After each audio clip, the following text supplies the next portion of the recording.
Live है sir. Okay.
जय हिंद। मैं ब्रिगेडियर हेमंत महाजन फेसबुक लाइव में आपका स्वागत करता हूं। मैं आशा करता हूं कि आप मेरी शक्ल देख रहे हैं और मेरा आवाज भी सुन रहे हैं। पावर पॉइंट की मदद से मैं आपके साथ आज बातचीत करने की कोशिश कर रहा हूं और जो हमारा विषय है, ये विषय मैंने आपके सामने रखा हुआ है। आप मुझे भरोसा है कि आप उसे देख रहे हैं। जो मेरा आज का जो विषय है वो विषय है कि कुछ परदेशी संस्थाएं, कुछ परदेशी एनजीओज, कुछ परदेश में जो पॉलिटिकल पार्टीज है, वो कुछ वहां के थिंक टैंक हमारी देश के बारे में कुछ उल्टी सुल्टी बातें करते रहते हैं और उसके बाद हमारे देश के बारे में जो इंटरनल हमारे इश्यूज है इसके अंदर इंटरफियर करते हैं। तो क्या ये सही है और सही नहीं है? तो हम उसे उनको विरोध करने के लिए क्या कर सकते हैं, हम इसके बारे में बात करेंगे। दूसरा जो हमारा विषय है कि हमारे पंतप्रधान श्री नरेंद्र मोदी बांग्लादेश के दौरे के ऊपर थे। इस दौरे के अंदर 2 दिन की ये ट्रिप थी। तो इस ट्रिप के अंदर जो फायदे हुए, एग्जैक्टली फायदे क्या हुए, इसका हम बातचीत करेंगे। क्योंकि फॉरेन ट्रिप तो हो जाती है लेकिन देश को उसका कुछ ना कुछ फायदा होना चाहिए। बहुत सारा फायदा होगा हमारे ईशान्य भारत को, तो हम उसके बारे में बातचीत करेंगे। इसके सिवाय तीसरा मेरा विषय है कि सुएज कैनाल, जो यहाँ पे अगर आप देख रहे होंगे तो ये है सुएज कैनाल। इसको आप देखेंगे। शायद ये कलर को मैं जरा थोड़ी सी लाल करने की कोशिश करता हूँ। ओके, ये है, ये जो नजर आ रहा है ये है सुएज कैनाल। सुएज कैनाल ये हमारा देश आपको नजर आ रहा है और यहाँ से समुद्र रास्ते जो है वो यहाँ से जाते हैं, जो बाद में चले जाते हैं मेडिटेरियन सी के अंदर और उसके बाद ये जाते हैं यूरोप और उसके आगे भी। तो ये अभी बंद पड़ा हुआ है क्योंकि वहां पे एक शिप है वो थोड़ा डिसबैलेंस हुआ है, अनबैलेंस्ड हो गया है और उसने सुएज कैनाल को ब्लॉक किया है। क्या ये घातपात है जो चाइना ने किया है? इसके बारे में भी हम बातचीत जरूर करेंगे।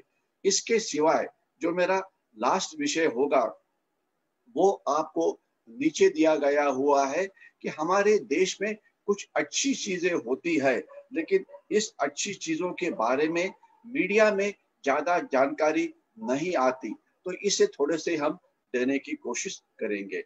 मैं आगे जाता हूं। जब ये आरोप पॉइंट करते हैं तो उसके बाद जो स्लाइड्स है वो मूव करने में थोड़ी सी तकलीफ देती है। कोई बात नहीं, थोड़ा आस्ते जाएगा। ओके, तो आज का मेरा विषय आपके सामने है कि परदेशी संस्थाएं, परदेशी विचार मंच, कुछ राजकीय पक्ष भारत के खिलाफ जो कार्रवाई करते हैं, क्या वो करनी चाहिए या नहीं करनी चाहिए, इस विषय के ऊपर हम बातचीत करेंगे। दूसरा बांग्लादेश का दौरा, तीसरा सुएज कैनाल, और चौथा एक बहुत ही इंपॉर्टेंट बात है जो ये है कि हमारी जो नेवी है, इस नेवी के अंदर हम अभी 6 या 7 न्यूक्लियर प्रोपेल्ड जो सबमरीन्स है ये तैयार कर रहे हैं। तो इसका हमारे लिए क्या फायदा होगा, इसके बारे में भी हम बातचीत करेंगे। ओके, तो ये सब चारों विषय है जिसके ऊपर आज हमारा बातचीत होगा। हम शुरुआत अर्थात करते हैं। पहला विषय जो है कि जो परदेशी संस्थाएं है जो हमारे देश के अंदर इंटरफियर करती है, एमनेस्टी इंटरनेशनल हो या परदेशी कुछ न्यूज़पेपर्स हो या कुछ परदेशी पॉलिटिकल पार्टीज हो या कुछ परदेशी थिंक टैंक्स हो, यहाँ पे मैंने एक सेइंग रखा हुआ है कि दुष्प्रचार करने वाली जो 4 न्यूज़पेपर्स होती है या टीवी चैनल्स होती है या सोशल मीडिया होता है, ये 10,000 शत्रु सैनिकों से भी ज्यादा खतरनाक होता है। तो ये तो बिल्कुल सही बात है। होता क्या है कि हमारी जो भारत की मीडिया है, वो प्रिंट मीडिया हो या कुछ इलेक्ट्रॉनिक मीडिया के अंदर है या कुछ काफी सारे सोशल मीडिया के ऊपर है, वो उन्हीं चीजों को हाईलाइट करते हैं जो उनके विचार सरणी के मुताबिक होता है। यानी कि उनका काम होता है कि हर समय हमारे देश को यानी भारत को या इंडिया को या हिंदुस्तान को हमेशा बदनाम करना, ये दिखाना कि यहाँ पे कोई भी जो अच्छी चीज है वो अच्छी चीज होती ही नहीं है, जो बिल्कुल एक गलत बात है। ऐसी बात नहीं है। इस देश में अच्छी चीज भी होती है, लेकिन इसे मीडिया हाईलाइट करती नहीं है, यही मेन प्रॉब्लम है। तो हम इस विषय के ऊपर तो ये जो सभी जो विषय है इसके ऊपर हम जरूर बातचीत करेंगे। मैं आगे जाता हूं। शुरुआत पहले हम करते हैं कि ये जो न्यूज़पेपर्स, ये जो दुनिया के देश है उसमें से कुछ लोग हैं वो भारत के बारे में बुरी बातचीत क्यों करते हैं, और हमारे मीडिया के कुछ न्यूज़पेपर्स उनको फर्स्ट पेज के ऊपर क्यों देते हैं। फॉर एग्जाम्पल, एक पोर्नोग्राफिक स्टार थी जिन्होंने फार्मर्स एजिटेशन के बारे में कुछ बोला, उसे उसके बारे में क्या ज्ञान है, लेकिन उसे फ्रंट पेज पे लाया गया। एक 12 साल की बच्ची जिसने कुछ कहा, वो न्यूज़पेपर की जो थिंकिंग है इसके साथ मैच हो रहा था, इसलिए उसे हाईलाइट किया गया। इसके सिवाय मैं 2-3 पॉलिटिकल पार्टीज के बारे में बात करता हूँ। कनाडा में कुछ पॉलिटिकल पार्टीज है जो खालिस्तान की समर्थक है, तो वो जो करते हैं वो उसे न्यूज़पेपर में हाईलाइट किया जाता है। कनाडा है, यूनाइटेड किंगडम या इंग्लैंड है। अभी देखिए, कनाडा एक ऐसा देश है, इसे कोई दुनिया में कोई पूछता नहीं है। उनकी इकोनॉमी का हाल बड़ा खराब है। उनको चाइना ने पूरी तरह से घेर के रखा हुआ है। वही हाल इंग्लैंड का हुआ है। उनके जो आपस में रॉयल फैमिली में जो गड़बड़ चल रही है उससे वो सॉर्ट आउट नहीं कर सकते, लेकिन उनके कुछ सदस्य है जो पार्लियामेंट में हमारे देश के बारे में बात करते हैं कि 370 कलम आपने क्यों हटाया, सिटीजन्स अमेंडमेंट एक्ट आपने क्यों पास किया, या नेशनल रजिस्टर ऑफ सिटीजन्स आपने क्यों उसके बारे में ये कहा। इस प्रकार की जो बातचीत है वो शुरू करते हैं। तो अभी इम्पोर्टेंट बात अभी इसमें ये है कि क्या उनको ये बोलने का अधिकार है? बिल्कुल नहीं। क्या हम हमारे पार्लियामेंट में एक ये पास कर सकते हैं कि कनाडा के अंदर खालिस्तान नाम का एक प्रांत तैयार कर दीजिए क्योंकि वहां पे कुछ खालिस्तानी सपोर्टर्स है? क्या हम इंग्लैंड को बोल सकते हैं कि आयरलैंड नाम का जो आपका एक प्रांत है वो आपसे अलग होना चाहता है? और सबसे ज्यादा इम्पोर्टेंट ये है कि हमारी देश के जो लोग हैं, मीडिया है, इन इस प्रकार की ये जो कुछ लोग हैं जिनको कोई पूछता नहीं है, इसे हाईलाइट क्यों करता है? क्योंकि मीडिया का अपना खुद का एजेंडा होता है। तो हमने करना क्या चाहिए? आपको मैं एक स्पेसिफिक एग्जांपल बताऊंगा चाइना के बारे में, ताकि चाइना के बारे में, चाइना का जो ऊपर वाला हिस्सा अगर आप देखेंगे कि ये हिस्सा है चाइना का, जहाँ मैं यहाँ पे मार्क कर रहा हूँ कि जहाँ पे उनका जो प्रांत है शिनजियांग, वो है जिसकी पॉपुलेशन जो है मुस्लिम है। अभी इसमें से 20 लाख लोगों को चाइना ने जेल में डाल के रखा हुआ है। तो अभी यूरोपियन यूनियन ने पहली बार थोड़ा सा स्पाइन दिखाने की कोशिश की और चाइना को बोला कि अगर आप इतना ह्यूमन राइट वायलेशंस करते हैं तो हम ये नहीं मानेंगे, हम आपके ऊपर इकोनॉमिक सैंक्शंस डालेंगे। और तुरंत चाइना ने क्या किया कि जिन देशों के, जिस संस्था ने ये किया, एक इंग्लैंड की संस्था थी, एक कनाडा की थी, क्या इन संस्था को जो चाइना है उन्होंने उनका वीजा कैंसिल किया है और उनको चाइना का एक दुश्मन के तौर पे मार्क किया हुआ है। यानी कि वो देश, यानी कि वो संस्था के सदस्य, वो संस्था के अध्यक्ष अभी चाइना या चाइना सपोर्टेड जो बाकी के देश है वहां जा नहीं पाएंगे। यानी कि चाइना ने उनको चाइना का दुश्मन नंबर 1 करके क्लासिफाई किया हुआ है।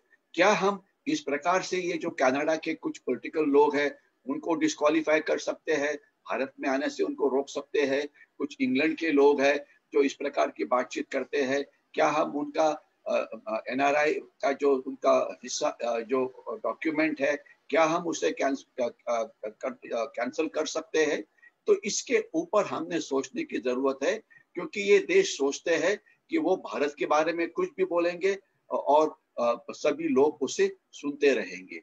और उससे भी ज्यादा इम्पोर्टेंट ये है कि इस प्रकार की कुछ इकोनॉमिक रेटिंग वाली एजेंसीज होती है, वो कभी हमारी इकोनॉमी को डाउनग्रेड कर देती है। चाइना की इकोनॉमी जो बहुत ही ओपेक है, वहां पे अंदर क्या चल रहा है किसी को पता नहीं है, उनके बारे में बातचीत करने के लिए ये डरते हैं। ये मूडीज हो या वर्ल्ड बैंक हो या आईएमएफ हो या ये हो, क्योंकि चाइना उन्हें अपने जो फाइनेंशियल ताकत है उसके मदद से उनको डोमिनेट करने की कोशिश करता है और वो चुप बैठ जाते हैं।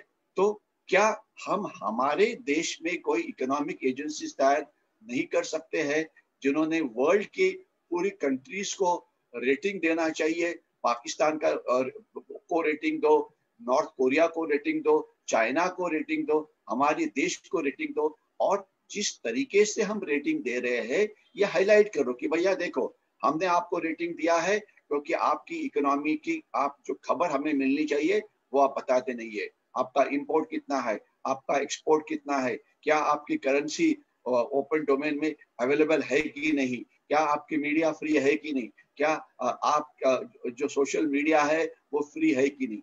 तो इनकी जो फ्रीडम होती है इसके ऊपर हमारी संस्थाओं ने भाष्य करना चाहिए। लेकिन हम इतने इनवर्ड लुकिंग देश है कि इस प्रकार की सोच कि हम दुनिया को रेट कर सकते हैं उनके ह्यूमन राइट वायलेशन से हम दुनिया को रेट कर सकते हैं उनकी इकोनॉमिक माइट से, इसके बारे में हम सोचते ही नहीं है। तो समय आ गया है कि हमारे देश में कुछ वर्ल्ड क्लास थिंक टैंक्स बनाए जाए, कुछ वर्ल्ड क्लास इकोनॉमिक इंस्टीट्यूशंस बनाई जाए, जिससे हम पूरी दुनिया को एडवाइस कर सके कि क्या वो अच्छा काम कर रहे हैं या कौन सा वो खराब काम कर रहे हैं। तो इसके बारे में हम बात करेंगे बाद में। मैं यहीं पे ये मैप है इसलिए मैं यहाँ पे ये दिखाना चाहता हूँ कि अभी कुछ बहुत इंपॉर्टेंट ट्रेडिंग रूट्स जो वाया सुएज कैनाल मेडिटेरेनियन में जाते हैं वो अभी फंसे हुए हैं, तो इसके बारे में हम आगे बात करेंगे। इसके सिवाय अभी हमारे जो प्राइम मिनिस्टर है वो बांग्लादेश की विजिट के ऊपर है, इसके बारे में हम बात करेंगे। अभी ये आपको एक देश नजर आ रहा है जिसका नाम है फिलीपींस। ये अभी लाइमलाइट में इसलिए है कि चाइना की दादागिरी जो चाइना कर रहा था लद्दाख में, हमने उनकी वहां पे पिटाई कर दी, उसके बाद वो वहां से भाग गए। लेकिन अभी उनकी दादागिरी शुरू हुई है साउथ चाइना समुंदर के अंदर, और फिलीपींस का जो एक्सक्लूसिव इकोनॉमिक जोन है वहां पे 250 जो बोट चाइनीज है वो फिशिंग बोट आके बैठी हुई है। बोट तो दिखाने के लिए फिशिंग है, लेकिन वहां पे सिविलियन कपड़ों के अंदर चाइना के सिक्योरिटी फोर्सेस के लोग हैं और वो वहां से हटने के लिए तैयार नहीं है। फिलीपींस उसको रिक्वेस्ट कर जा रहा है, लेकिन लेकिन फिलीपींस उनके खिलाफ मिलिट्री एक्शन नहीं करता, क्योंकि भारत छोड़ के कोई भी देश नहीं है जो चाइना के खिलाफ मिलिट्री एक्शन करने की सोचता है। तो अभी फिलीपींस के बाउंड्री के अंदर चाइनीज आके बैठे हुए हैं। दूसरा देश के बारे में जिसके बारे में अभी मैं तुरंत बात करना चाहूंगा वो है ताइवान। आप देखिए ताइवान चाइना से बहुत दूर है। पिछले 4 दिन में काफी बार चाइनीज एयरफोर्स के 25 या 30 एरोप्लेन्स ने ताइवान की जो हवाई हद है इसमें प्रवेश किया है और उनका जो सार्वभौमत्व है उसे भंग किया है। लेकिन खैर चाइना इस प्रकार से साइकोलॉजिकल वॉरफेयर करता रहेगा। क्या उनकी ताइवान के ऊपर हमला करने की हिम्मत है? तो उसका शॉर्ट आंसर है कि अभी तक तो वो हिम्मत दिखा नहीं रहे हैं। कुछ एक्सपर्ट बोलने की कोशिश कर रहे हैं कि एक दिन सडनली चाइना ताइवान के ऊपर हमला करेगा और उसे कैप्चर करने की कोशिश करेगा। मैं मेरी असेसमेंट आपको यहाँ पे दे सकता हूँ कि ताइवान ने अपने डिफेंसेस जो है वो काफी मजबूत किए हैं। इसलिए अगर एम्फीबियस लैंडिंग का इस्तेमाल करके अगर चाइना से ताइवान के ऊपर चाइना हमला करना चाहता है तो उनके लिए ये लड़ाई आसान नहीं होगी। मैं नेक्स्ट मुद्दों के ऊपर आ जाता हूँ। वो है कि जापान का जो एरिया है वहां पर भी चाइनीज की जो एनक्रोचमेंट है ये शुरू है। लेकिन अच्छी बात यह है कि अभी हम ताइवान के साथ अच्छा टेक्नोलॉजिकल कोऑपरेशन कर रहे हैं। ताइवान की एक बहुत बड़ी चिप मैन्युफैक्चरिंग कंपनी हमारे देश में प्लांट लगा रही है, क्योंकि ताइवान टेक्नोलॉजिकली काफी सुपीरियर देश है। और अगर हमने टेक्नोलॉजिकली इंप्रूव करना है तो ताइवान का मदद लेते हैं मेक इन इंडिया के लिए, तो हम फास्ट फॉरवर्ड जा सकते हैं। और सेम बात है जापान के बारे में। मैं अभी आगे जाता हूं, आगे आपको ये दिखाने की कोशिश करूंगा कि दुनिया के कुछ लोग जो अभी जिनको कोई दुनिया में कोई पूछता नहीं है, उसमें से मैं हाईलाइट करूंगा कि एक ऐसा कॉन्टिनेंट है जिसे यूरोप बोलते हैं, लेकिन इस यूरोप की अभी कोई इकोनॉमिक ताकत ही नहीं रही है, क्योंकि ये एक दूसरे के साथ झगड़ा कर रहे हैं। ग्रेट ब्रिटेन बाहर निकला हुआ है, इनकी इकोनॉमिक पावर काफी कम हो गई है। और मोस्ट इम्पोर्टेंट यह है कि चाइना ने यूरोप की इकोनॉमी के अंदर इतना ज्यादा इन्फिल्ट्रेशन किया हुआ है कि पूरे इन देशों की जो मैन्युफैक्चरिंग है वो चाइना में शिफ्ट हो गई है। इकोनॉमिक डिक्लाइन है, पॉपुलेशन उनकी एजिंग है, वहां पे कुछ उनकी इकोनॉमी अभी डिपेंडेंट है केवल टूरिस्ट के ऊपर या एजुकेशन के ऊपर, और अभी कोरोना के कारण ये बिल्कुल बंद पड़ा हुआ है। तो ये देश फिर करते क्या है कि अपनी इम्पोर्टेंस बढ़ाने के लिए काफी बार दूसरे देशों के बारे में बातचीत करते हैं, जैसे हमारे देश के बारे में। तो उनको ये बोलना चाहिए आप अपने खुद के बारे में पहले अंदर देखो, हमारे बारे में बात मत करो। दूसरा जो है कि कुछ यूनाइटेड नेशंस की जो बॉडीज है, मैं इनके बारे में बात कर रहा हूँ, WHO वर्ल्ड हेल्थ ऑर्गेनाइजेशन, एक ये ऐसी बॉडी है आपकी इंफॉर्मेशन के लिए कि इन्होंने क्या उल्टा काम किया है इसके बारे में मैंने पहले ही आपको बताया हुआ है। लेकिन एक चीज और मैं हाईलाइट करना चाहूंगा कि जब हमारी वैक्सीनेशन तैयार हुई तो WHO उसे ओके करने के लिए तैयार नहीं था, क्योंकि एक वर्ल्ड बॉडी है, मेडिकल के ऊपर उनका नजर है। तो जब वो बोलते हैं कि ये वैक्सीन अच्छा है तो इससे दुनिया उसको जल्दी एक्सेप्ट कर लेती है, लेकिन वो एक्सेप्ट करने के लिए ही तैयार नहीं था। लेकिन उनके बावजूद हमने इस वर्ल्ड बॉडी को बाईपास कर दिया और आज 80 देशों में हमारे जो वैक्सीन है वो जा रहा है। अभी तक तकरीबन 3 करोड़ भारतीयों ने वैक्सीन लिया हुआ है। इतना ही नहीं तो अभी आप न्यूज़पेपर में पढ़ रहे होंगे कि शायद कोरोना की सेकंड वेव शुरू हो गई है।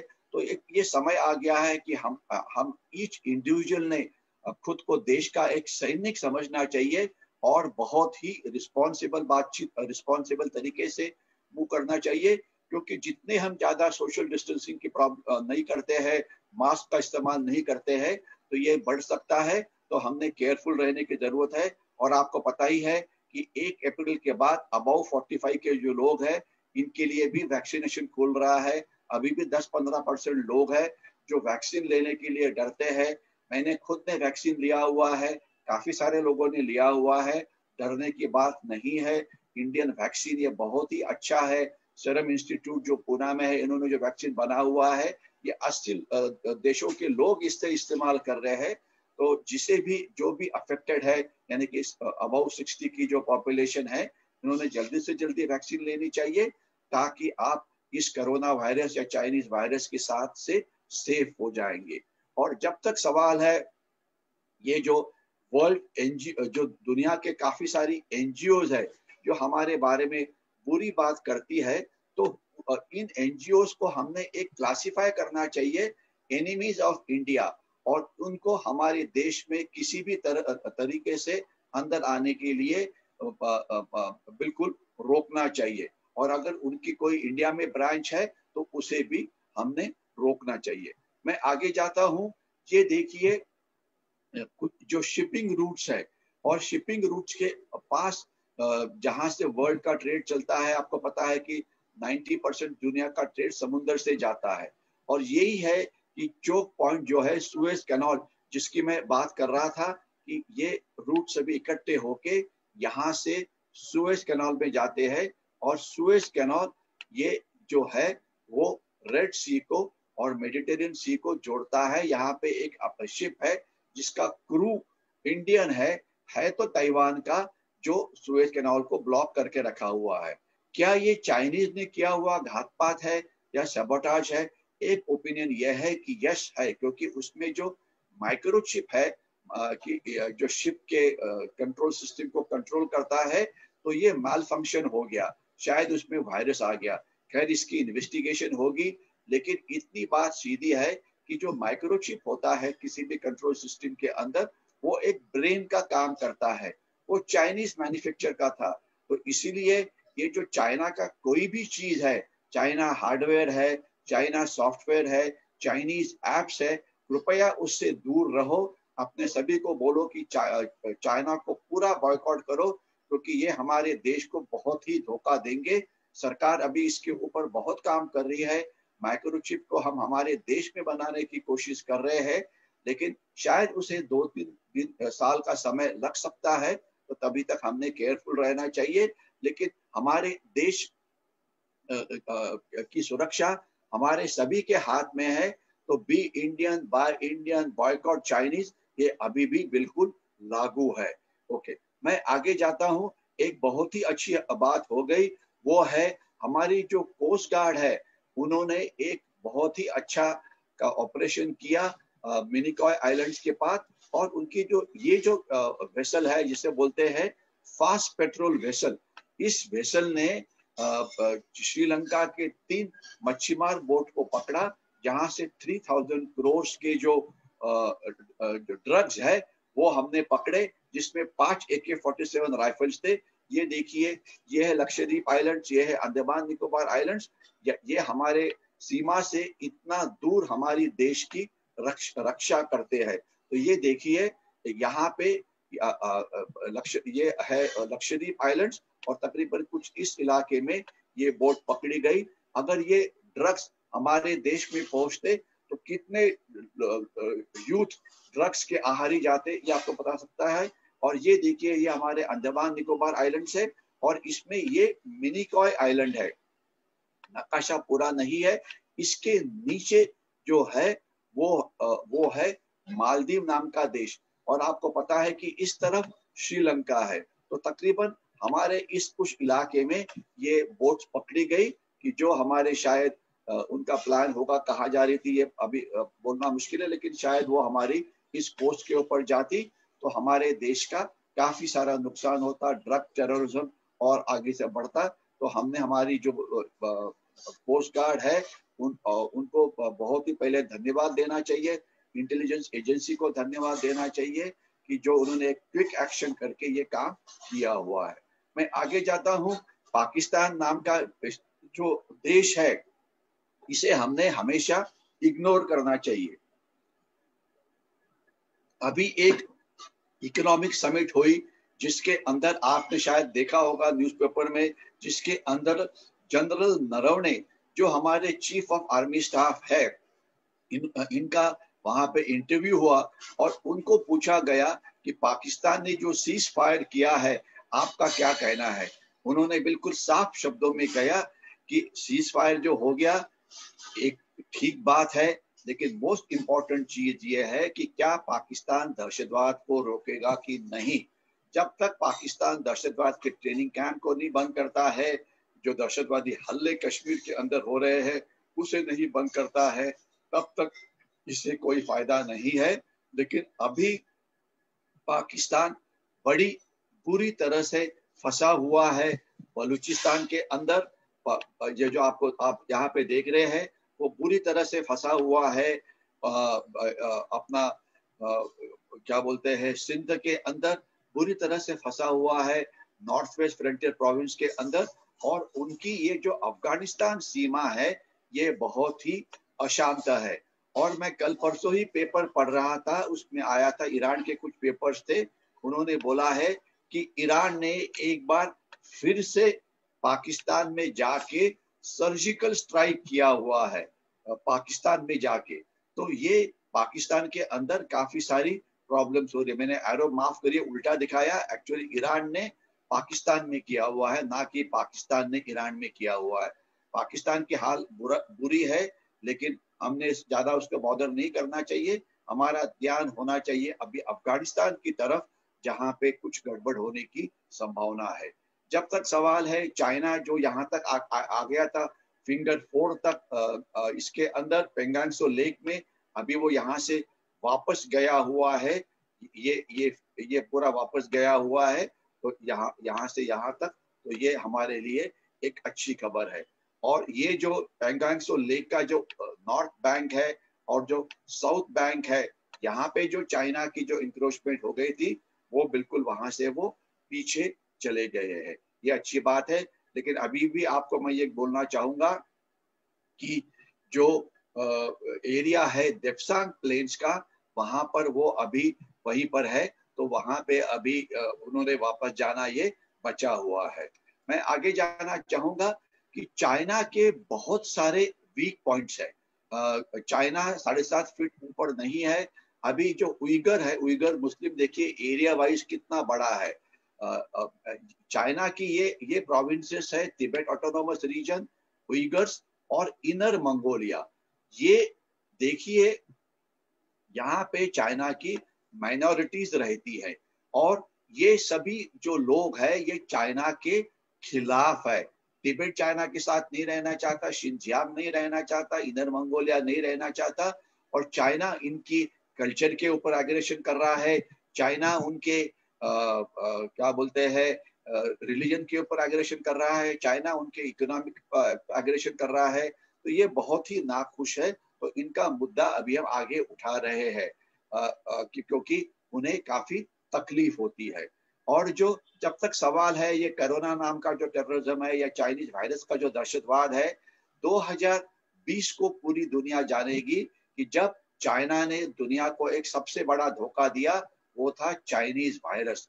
लेकिन 2021 जाना जाएगा इस चाइनीज वायरस को मारने के लिए जो काम इंडिया कर रहा है। आपको पता होना चाहिए कि 60% जो वैक्सीन बनती है वो हमारे देश में बन रही है। हमारी सेरम इंस्टीट्यूट है और काफी सारे इंस्टीट्यूट है जो एक अच्छा काम कर रही है, और आगे आने वाले दिनों में ये काम और बढ़ रहा है। और क्वाड्रिलैटरल कोऑपरेशन के देशों की मदद से हम वैक्सीनेशन का जो स्पीड है वो आगे बढ़ा रहे हैं, जिससे ये लड़ाई जीतने में सभी दुनिया को मदद मिलेगी। मैं आ जाता हूँ पंतप्रधान श्री नरेंद्र मोदी इनकी बांग्लादेश को विजिट, इसके विजिट का हमें फायदा क्या हुआ। फायदा आप पहले देखिए कि ये कुछ ब्रह्मपुत्रा नदी है जो डिब्रूगढ़ से निकलती है और यहाँ पे बांग्लादेश में प्रवेश करती है। तो क्या नॉर्थ जो असम का जो पूरा भाग है, उनको अगर समुंदर चाहिए तो उनको समुंदर के लिए पहले कहाँ आना पड़ता था? उनको पहले कलकत्ता आना पड़ता था। यानी कि समुंदर के लिए जाना है आपको ट्रेड के लिए, तो आप इतना लंबा रास्ता पास करेंगे। लेकिन अगर आप वाया बांग्लादेश समुंदर के अंदर आ सकते हैं, तो देखिए अंतर कितना कम होगा। अगर आप त्रिपुरा को समुंदर के ट्रेड के लिए समुद्र में जाना है, तो अगर वो डायरेक्टली यहाँ जा सकते हैं तो कितना अच्छा होगा। मिजोरम ने अगर जाना है समुद्र के लिए तो यहाँ जाएंगे तो कितना अच्छा होगा।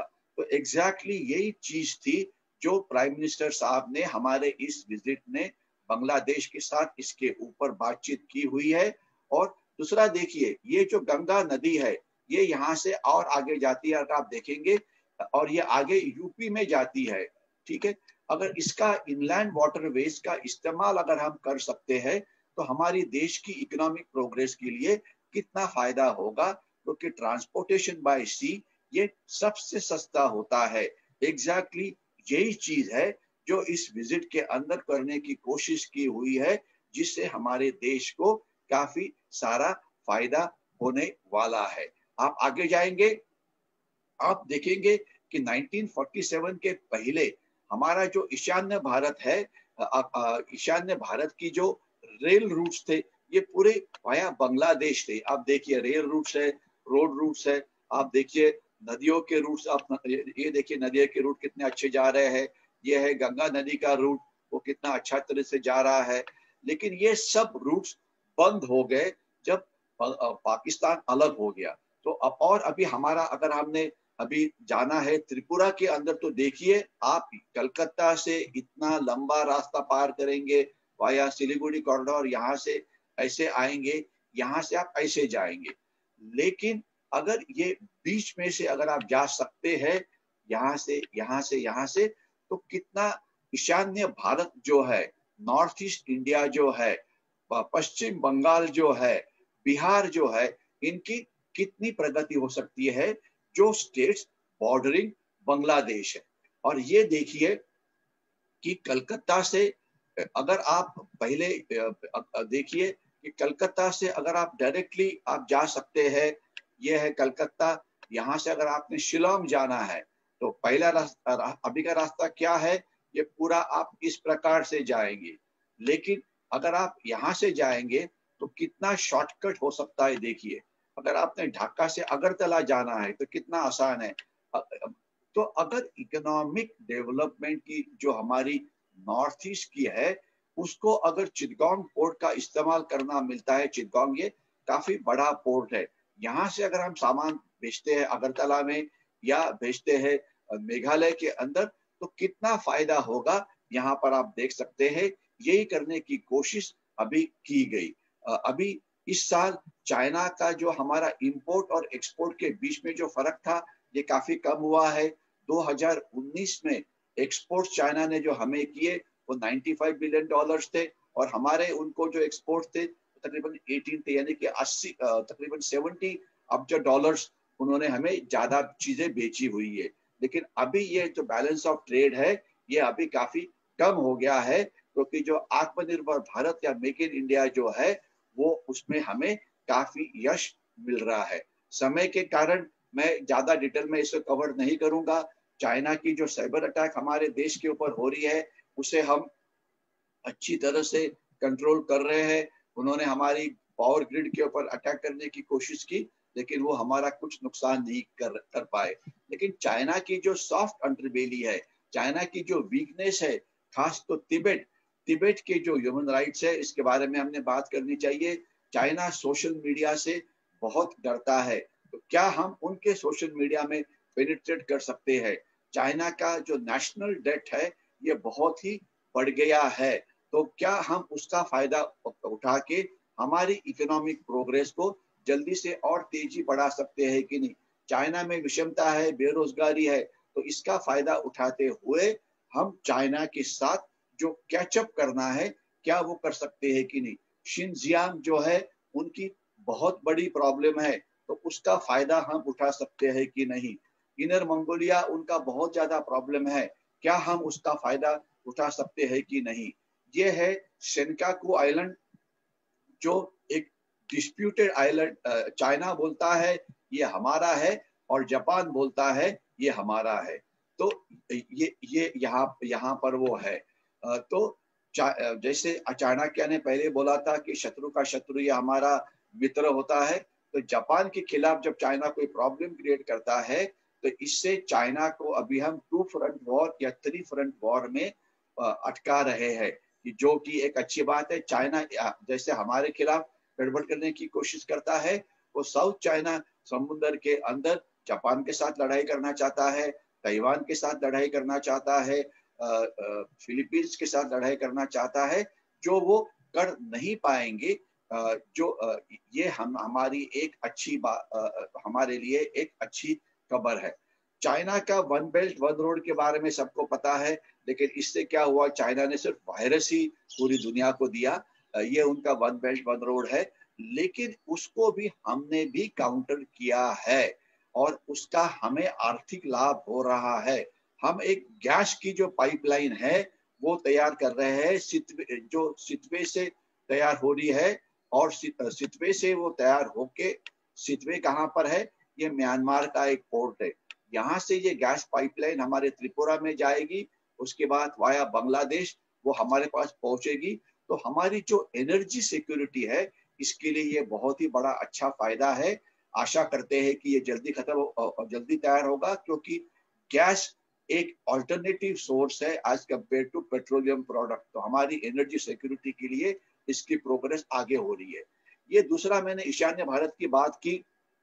अगर हम ईशान्य भारत को बाय समुद्र जाते हैं, सितवे जो म्यांमार का पोर्ट है, वहां से कलादान नाम की रिवर है, इस रिवर के अंदर नेविगेट करके अगर हम पहुंच सकते हैं मिजोरम के लिए, तो हम 600 और 200 800 किलोमीटर में यहाँ पे पहुंच सकते हैं, और वो भी बड़े चीप तरीके से। लेकिन इसके पहले ये डिस्टेंस तकरीबन 3,500 किलोमीटर इतना इतना होता था, ये आपको पता होना चाहिए।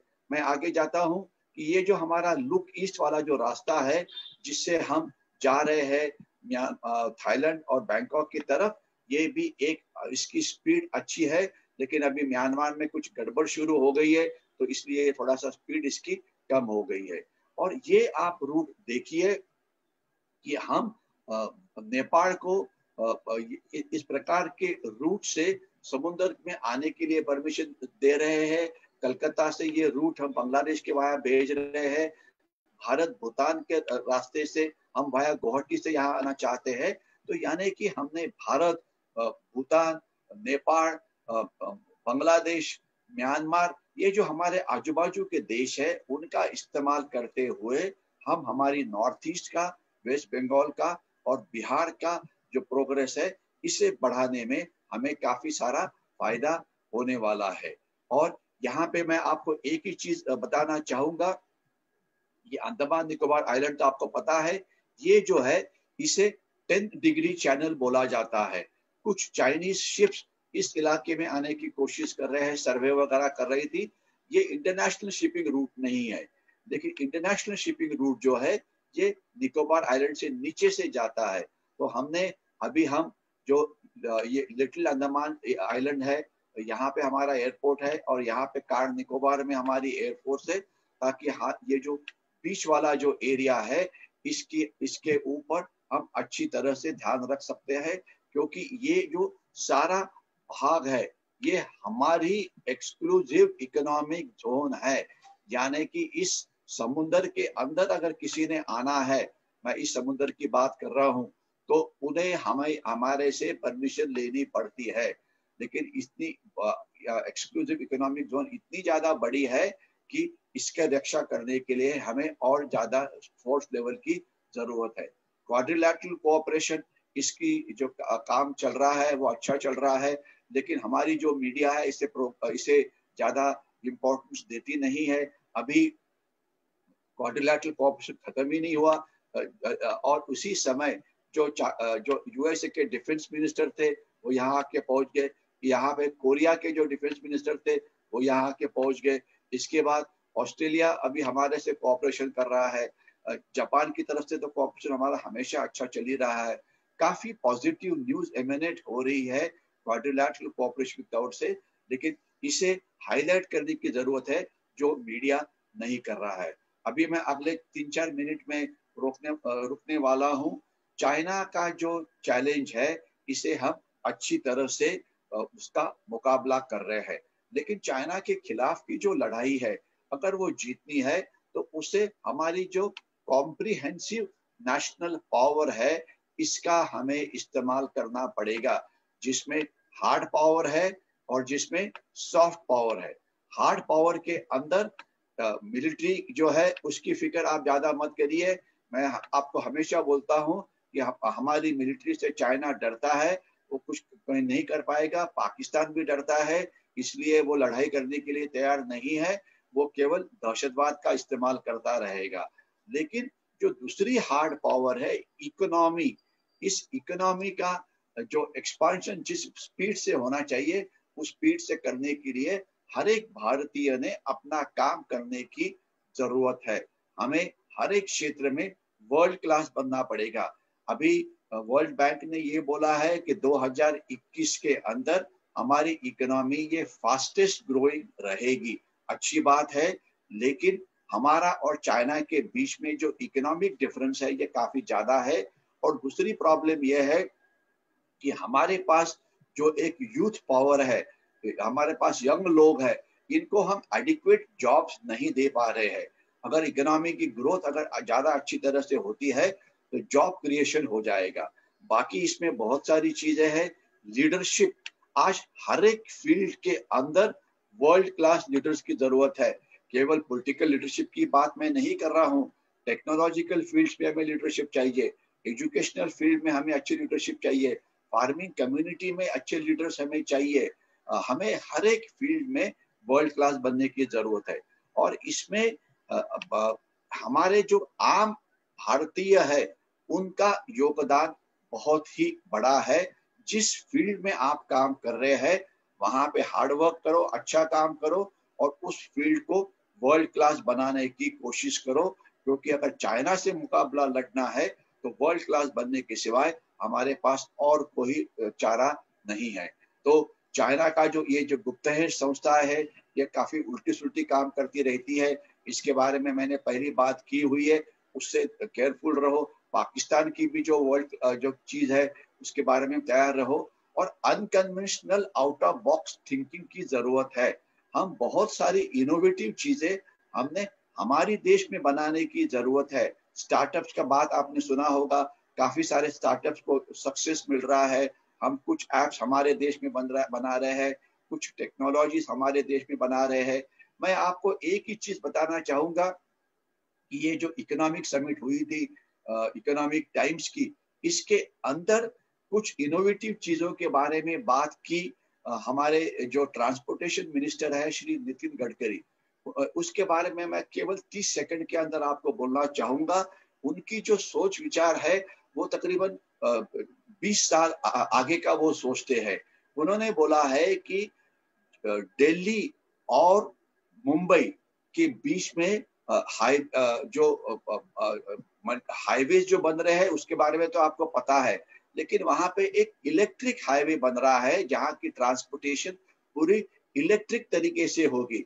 यानी कि अपना फ्यूल बचेगा, स्पीड बढ़ेगी। आपको पता है कि जैसे मुंबई की लोकल ट्रेन है वो इलेक्ट्रिक की तरह जाती है, इसलिए पोल्यूशन नहीं होता है। और इलेक्ट्रिक से अगर आप ट्रांसपोर्टेशन करते हैं तो वो एक चीपेस्ट मीन्स ऑफ ट्रांसपोर्टेशन होता है आज कंपेयर टू डीजल या पेट्रोल वगैरह। और हमारी देश के अंदर अगर ये इस प्रकार की इलेक्ट्रिक लाइंस बन जाती है जिससे ट्रक्स हो या ट्रांसपोर्टेशन की बड़ी बड़ी बसेस हो वो इलेक्ट्रिसिटी का इस्तेमाल करते हो अगर अंदर आ जाते हैं तो ये एक बहुत ही रिवोल्यूशन होगा हमारी इकोनॉमी के लिए, क्योंकि इससे ट्रांसपोर्टेशन की जो कॉस्ट है ये बहुत कम होगी। आपकी इंफॉर्मेशन के लिए कॉस्टलीस्ट ट्रांसपोर्टेशन बाय रोड होता है, उसके बाद थोड़ा कम कीमत हो जाती है बाय रेल, लेकिन रेल सब जगह पे हम लाइन ले नहीं कर सकते हैं, उसको ले करना काफी कॉस्टली होता है। सबसे चीपेस्ट ट्रांसपोर्ट ये बाय समुंदर होता है या बाय वाटरवेज होता है, लेकिन समुंदर की ट्रांसपोर्टेशन हम कोस्टल एरियाज में इस्तेमाल कर सकते हैं, बाकी की जगह के ऊपर नहीं। तो इसलिए अगर हम इलेक्ट्रिक पाथवेज तैयार करेंगे हमारे देश के अंदर, खास तो जहाँ पे ट्रैफिक डेंसिटी बहुत ज्यादा है, मुंबई पुणे एक्सप्रेस हाईवे वगैरह, तो हमारी ट्रांसपोर्टेशन की कॉस्ट काफी कम होगी, जिससे हमारी इकोनॉमी और एफिशिएंट बनेगी, जिससे हमारे बजट की साइज बढ़ेगी, जिससे हमारी डिफेंस बजट बढ़ेगी, जिससे हमारा देश और ताकतवर बनेगा। तो अगर इस देश को महान बनाना है, तो इस देश को महान बनाने में हम सब हमारा काम कर सकते हैं। देशभक्त नागरिक जो सोचता है कि मैं देश के लिए क्या कर सकता हूँ, करने के लिए बहुत कुछ है, मैंने काफी बार इसके बारे में बात की हुई है। तो अगर हम हमारा ड्यूटी निभाते हैं, एक आत्मनिर्भर भारत को बनाने में मदद करते हैं, तो देश को बड़ा बनाने में हम जरूर कामयाब होंगे। मैं यहीं के खिलाफ लड़ाई जीतनी है, तो आपको हर प्रकार की लड़ाई के लिए तैयार होना पड़ेगा। मैं यहीं पे रुकता हूँ। शायद स्टॉप शेयर के बाद मैं आपको पता नहीं आपसे बात कर पाऊंगा कि नहीं, लेकिन अगर आपके कोई सवाल है तो आप चैट बॉक्स पे डाल सकते हैं, क्योंकि चैट बॉक्स के अंदर आपके सवाल मैं कुछ ले सकता हूँ। मुझे अभी तक यहाँ पे कोई सवाल नजर नहीं आ रहे हैं, अगर है तो जरूर बता दीजिए। चैट बॉक्स में एक है सर। मुझे एक सेकंड, जरा मेरी कुछ इसकी प्रॉब्लम हो गई है।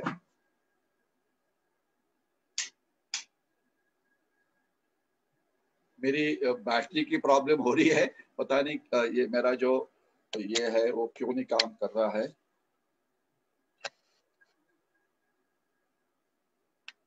एक सेकंड।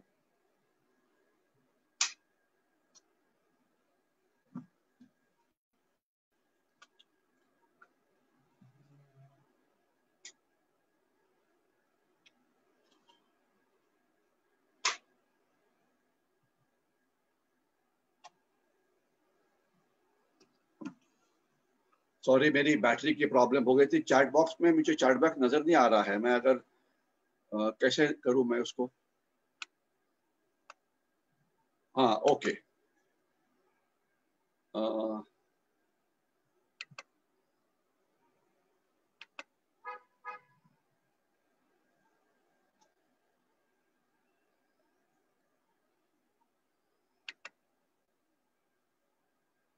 ओके ओके ओके, अभी नजर आ गया है मुझे।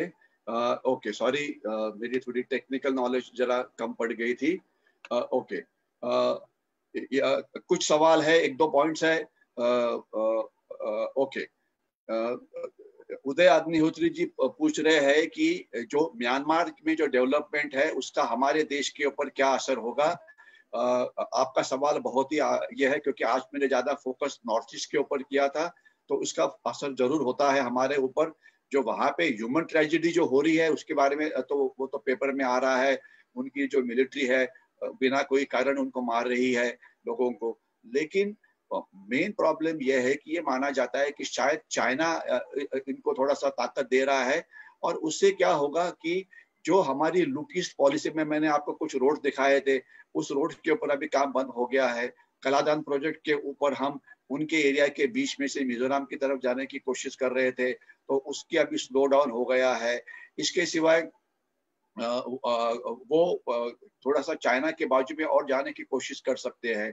तो मेरे ख्याल से दुनिया और हमारा देश कोशिश ये कर रहा है कि उनको जो उनका ये जो इस प्रकार से वो अपने लोगों के खिलाफ ही जो कार्रवाई कर रहे हैं, वो ह्यूमन राइट्स वायलेशन कर रहे हैं, वो रोका जाए और उन्होंने डेमोक्रेटिक प्रोसेसेस को आगे फंक्शन करने देना चाहिए। बात बिल्कुल साफ है कि अगर म्यांमार में गड़बड़ है तो हम नुकसान उसका हमारे मिजोरम को होता है, हमारे मणिपुर को होता है, थोड़ा बहुत मेघालय को भी होता है। तो इसलिए वहां पे शांतता हो तो अच्छी, तो हमारे देश के लिए ज्यादा अच्छा होगा, क्योंकि इससे हमारे देश की प्रगति अच्छी होगी। और खास तो जो लुक ईस्ट वाला जो रोड्स है, मैंने आपको नकाशे के ऊपर दिखाए थे, वो सब चाहते हैं म्यांमार के थ्रू। अगर रोड के ऊपर काम ही बंद पड़ जाए तो obviously look east policy successful नहीं होगी। लेकिन मैं आपको ये भी बोलना चाहूंगा कि काफी बार इसमें चाइना का भी हाथ होता है, क्योंकि चाइना नहीं चाहता कि हम कलादान प्रोजेक्ट को इस्तेमाल करें, चाइना नहीं चाहता कि हम नॉर्थ ईस्ट की प्रोग्रेस करें बाय गोइंग वाया सिथवे। तो ये उल्टे काम करते रहते हैं, हमें इसे टैकल तो करना पड़ेगा। ओके, एक परीक्षित समुद्री जी ने पूछा हुआ है कि how many days canal is blocked and how will the issue be resolve. Suez canal के दो असर है, एक तो असर पूरी दुनिया के ऊपर और दूसरा है हमारे ऊपर। जब तक सवाल है हमारे ऊपर, तो हमारा उसका मतलब यह है कि जो हमारा ट्रेड होता है, इंपोर्ट एक्सपोर्ट होते हैं यूरोपियन कंट्रीज को, इसके ऊपर असर होता है। और जो नॉर्थ अमेरिका को जो ट्रेड होता है, इसके लिए ये शॉर्टेस्ट डिस्टेंस है। साउथ अमेरिका के लिए कोई प्रॉब्लम नहीं है, हम साउथ अफ्रीका के नीचे से चले जा सकते हैं, अफ्रीका के लिए कोई प्रॉब्लम नहीं है, एशिया के लिए नहीं है। यानी कि हमारे ऊपर जो असर होता है वो यूरोपियन देशों के साथ जो ट्रेड होता है उसके ऊपर, वो तो असर हो ही रहा है, उससे कीमत बढ़ी रही है, उस पर कोई डाउट नहीं है। अभी ये निकालेंगे कैसे? अभी इस शिप को वो रीफ्लोट करने की कोशिश कर रहे हैं। बात ये होती है कि ये एक बहुत ही ह्यूज शिप था, जिसे वेरी लार्ज कंटेनर शिप बोला जाता है। तकरीबन मेरे ख्याल से 3 लाख टन इसकी कैपेसिटी है। यानी कि जो सबसे दुनिया की जो सबसे हाई बिल्डिंग है एम्पायर स्टेट, इससे भी ज्यादा ये बड़ा है। इसमें कंटेनर्स भरे होते हैं। ये शिप अनबैलेंस हो गया। अभी क्या होता है कि जब शिप पे ऊपर सिर्फ कंटेनर्स होते हैं तो उस पर कंप्यूटर सिस्टम ये बड़ी होती है, और कंप्यूटर सिस्टम में कुछ माल फंक्शन हो जाए और शिप का अगर बैलेंस टेढ़ा मेढ़ा हो जाए तो शिप टर्न हो जाता है। कि जो ये शिप में हुआ है, जो उसका कंट्रोल करने वाला जो चिप है, जिसके बारे में थोड़ी सी मैंने एक्सप्लेन करने की कोशिश की थी, वो काम नहीं कर, वो मेरा काम नहीं कर रहा है। तो ऑब्वियसली इस चिप को रिप्लेस करना पड़ेगा, इस शिप को एक बार फिर से बैलेंस करना पड़ेगा। अभी एक साइड पे ये टिल्ट हो गया है, जब ये बैलेंस होगा तो ये सीधा होगा, सीधा होगा तो ये पास हो पाएगा।